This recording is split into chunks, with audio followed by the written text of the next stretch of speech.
Hello and welcome to The Explainer. Today, we're diving into a massive change in India's labor laws. It's called the Occupational Safety, Health, and Working Conditions Code 2020, or the OSH Code for short. And believe me, this isn't just a small tweak. It's a complete rethink of how workplace safety is handled for millions of people. So, just imagine for a second, you're trying to figure out your rights at work, but you have to sort through a tangled mess of 13 different laws. Many of them old, many of them overlapping. It's confusing, right? Well, that was the reality for decades. The new OSHA code is built on one simple, powerful promise: to fix that. Let's dig into how. All right, here's our roadmap. We'll start with the huge overhaul itself.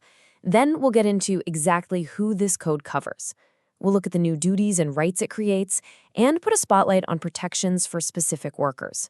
Then we'll meet the new kind of inspector, and finally talk about why following these rules is so important. So the first big idea here is to get from complexity to clarity. You can think of it like a giant legislative spring cleaning. India has been taking dozens of old, dusty labor laws and combining them into 4 neat new codes. We're zeroing in on the one that's all about keeping people safe at work. 13. Just let that number sink in. For years and years, that's how many different central laws were supposed to handle workplace safety. Each one had its own rules, its own definitions. It was a complete maze for both companies and workers to find their way through. And all of that has been swept away and replaced with this. Just one. One single unified law, the Occupational Safety, Health, and Working Conditions Code 2020. The thinking behind it is pretty straightforward. One country should have one set of rules for keeping its workforce safe. And to get a sense of just how big this change is, look at some of the laws that are now history. We're talking about cornerstones of the old system, like the Factories Act from way back in 1948 or the Mines Act from 1952. These major laws have been totally repealed and their principles folded into this new modern code. Okay, so that brings up a really practical question. Who does this new code actually affect? Is your workplace covered? Well, to figure that out, we need to understand a couple of key terms. First up, the code applies to what it calls an establishment. The magic number to remember here is 10. If any business or workplace has 10 or more workers, it's probably covered. But, and this is important, all mines and all docks are automatically included no matter how many people work there. So who counts as a worker? Well, the definition is really broad. It covers pretty much anyone doing manual, skilled, or hands-on operational work. The main people not included are those in purely managerial or administrative jobs or supervisors who make more than 18,000 rupees a month. So when you put it all together, you see how it works. There's the general rule for places with 10 or more workers, but then you have specific rules for different situations. For example, factories have thresholds of 20 or 40 workers, depending on if they use power. Contractors are covered if they have 50 or more laborers. And there's a special rule for places hiring 10 or more migrant workers from other states. But this is about more than just tidying up old laws. It's really about recalibrating the relationship between employers and employees. It sets up a new, much clearer framework of what everyone's responsibilities and rights are. The absolute core of the employer's duty is right here in Section 6. It says it's on them to make sure the workplace is free from hazards. But pay close attention to that phrase, so far as is reasonably practicable. That's key. It means it's not a one-and-done thing. It's a constant, proactive responsibility to identify and fix risks. And here's where you see the balance. On one side, employers have clear duties: give you a safe place to work, give you a formal appointment letter, and even provide a free health checkup every year.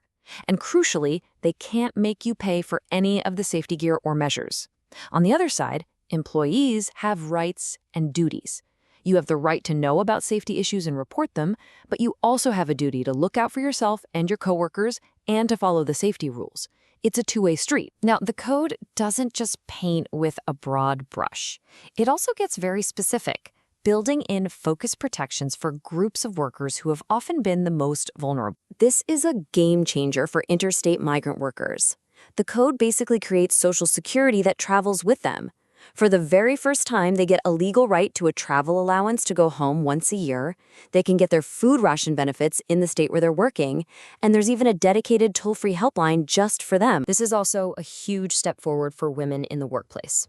The code clearly says that women are entitled to be hired in any establishment for any kind of work. That includes working at night, but, and this is critical, only if they give their consent and the employer makes sure all the necessary safety precautions are in place. So, you have all these new rules, but who makes sure they're actually being followed? Well, the code introduces a brand new kind of official, and their title alone tells you a lot about the big shift in thinking here. It's a move away from just policing and towards partnership. Say hello to the inspector cum facilitator. Let's focus on that second word, facilitator. That's no accident. Their job isn't just to show up, find problems, and hand out fines anymore.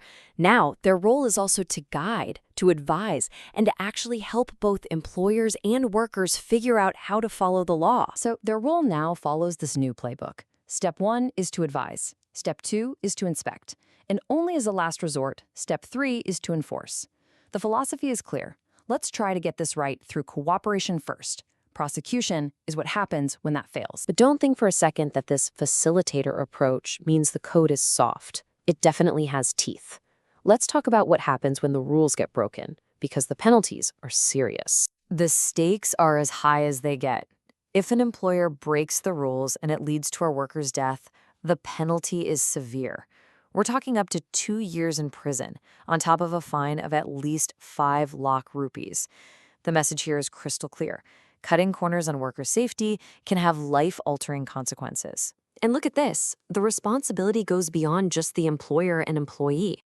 The code creates a whole safety ecosystem. Even a doctor who treats a worker for a specific work-related illness has a duty to report it. If they don't, they can be fined. It shows that everyone has a part to play in this. So, there you have it, the OSH Code. It's an ambitious plan to create a simpler, more modern, and more cooperative safety culture across the country.